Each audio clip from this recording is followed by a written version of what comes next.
Shalom, que Dieu vous bénisse, que sa grâce demeure sur vous. Nous sommes à Anagkazo du mardi. Mon nom est Ange-Josaphat et l'Esprit de Dieu nous fera beaucoup de bien. J'aimerais débuter sur un séminaire très fort ce mardi sur les lois de la prière. Excellent enfant de Dieu, lorsqu'on parle de loi, on fait allusion à des principes établis par une institution ou encore par un État. Et dans notre cas précis ici, on fait allusion à des lois établies par Dieu lui-même. Amen. D'où le fait que j'aimerais parler ce matin sur les lois de la prière. Il faut que vous puissiez comprendre qu'il y a plusieurs lois qui sont attachées à la prière. Il y a plusieurs lois qui sont attachées à la prière, qui font en sorte que lorsque ces personnes respectent ces lois qui sont attachées à la prière, peuvent entrer dans l'exaucement. La Bible nous dit clairement que vous priez, vous ne recevez pas l'exaucement. Pourquoi? Parce que vous priez mal. En d'autres termes, les lois qui sont rattachées à la prière, nous ne les connaissons pas. Alléluia. Voilà pourquoi à Anagkazo de ce mardi, l'Esprit de Dieu nous enseignera sur les lois de la prière. Et je crois fermement que ces lois-là te permettront de pouvoir passer à un autre niveau par la puissance du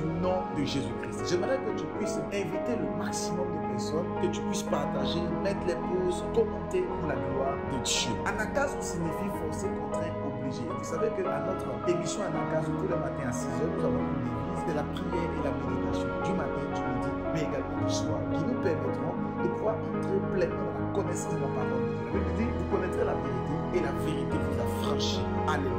La première loi que j'aimerais vous dire est une loi que j'appelle la loi de l'ouverture de la bouche. On peut prier également dans son cœur. Alléluia. C'est une dimension de la prière. C'est une loi de la prière. Amen. Mais l'une des lois, ou la première loi de la prière, c'est la loi de l'ouverture de la bouche. La Bible dit, le livre de Matthieu chapitre 5 à partir de son verset 2. La Bible dit, puis ayant ouvert la bouche, il est enseignant et dit, heureux les pauvres en esprit, car le royaume des cieux est à eux. Voyez, notre maître qui s'appelle Jésus-Christ, notre Dieu, dans le livre de Matthieu chapitre 5 verset 2, la Bible dit, il a ouvert la bouche. Puis ayant ouvert la bouche, dit, la première loi de la prière, c'est l'ouverture de la bouche. Lorsque tu ouvres la bouche et que tu parles à Dieu, l'atmosphère spirituelle qui est autour de toi commence à être transformée. Beaucoup de personnes qui n'arrivent pas à passer dans une vie de prière puissante et forte, c'est parce qu'ils n'ont pas cette capacité d'ouvrir la bouche. Lorsque tu ouvres la bouche, c'est le premier moyen de pouvoir passer à la bénédiction. Voilà pourquoi le diable, lorsqu'il veut détruire la vie de quelqu'un, la première des choses qu'il fait, il cherche à fermer sa bouche. Parce que si ta bouche est ouverte, ta bouche peut faire sortir des choses qui vont transcender et changer ta destinée. J'aimerais prier ce matin pour la vie de toutes ces personnes qui suivent les émissions Anagkazo. J'aimerais déclarer que le Seigneur vous donne la grâce de pouvoir ouvrir la bouche et de reconnaître la puissance et l'autorité de Christ en vous. Que par la parole de l'ouverture de votre bouche, que la puissance, la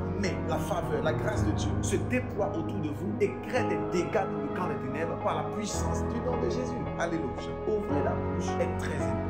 Imagine-toi, tu vas au supermarché et tu veux prendre certains articles au supermarché. Et de plus que tu n'ouvres pas la bouche, comment feras-tu pour parler avec les personnes qui sont en face de toi et leur dire que tu veux suivre? Sauf si tu te fais accompagner ou sauf si tu parles avec des gestes. Alléluia. Imagine quelqu'un qui est manchot et qui arrive quelque part, qui ne sait même pas parler, qui ne peut pas parler parce qu'il ne le veut pas. Et il se dit en lui-même, tu lui donneras tel ou tel article. Il ne peut pas prendre ces articles. Mais dès lors qu'il va commencer à ouvrir la bouche, dès lors qu'il va commencer à communiquer d'une certaine manière, on pourra l'aider. Excellent enfant de Dieu, beaucoup de personnes veulent communiquer avec Dieu sans ouvrir la bouche. Tu ne peux pas vouloir communiquer avec Dieu en commençant à ne pas ouvrir la bouche. Tu dois ouvrir la bouche, la loi de l'ouverture. Matthieu chapitre 5 verset 2, il dit, puis ayant ouvert la bouche. Parce que Jésus s'est rendu compte que s'il n'ouvre pas la bouche, il ne peut pas enseigner, il ne peut pas divulguer. Imaginez-vous un professeur de français, un professeur de mathématiques arrive dans une classe et il n'ouvre pas la bouche et il veut faire comprendre ta leçon à ses élèves ou même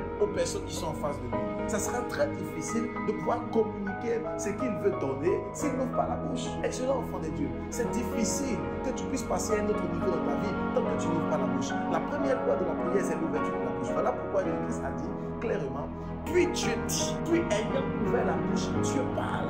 Dans le livre de Matthieu chapitre 5 verset 2, Dieu était obligé d'ouvrir la bouche pour parler, pour enseigner, pour prier. Je déclare sur la vie de quelqu'un dans ce matin que l'Éternel te fasse la grâce d'ouvrir la bouche et que tes paroles qui sortiront de ta bouche puissent transcender tous les domaines de ta vie par la puissance du Saint-Esprit. Je voudrais prier pour toi que l'Éternel fasse de toi une source de bénédiction, une source de grâce et une source d'élévation au nom glorieux, mais aussi au nom puissant de Jésus-Christ. Amen. Je prie pour la vie de quelqu'un qui n'arrivait pas à pouvoir ouvrir la bouche pendant que tu mets la main sur ta tête. Que l'Éternel te fasse la grâce et que tu puisses passer des heures, des jours dans la présence de Dieu en ouvrant la bouche. Que tu puisses passer des heures et des temps en prière afin de parler au roi des rois au nom de Jésus-Christ. ta vie de prière soit transformée au nom de Jésus. Amen. Je vous invite à faire l'expansion de cette prière, à faire l'expansion de cette émission.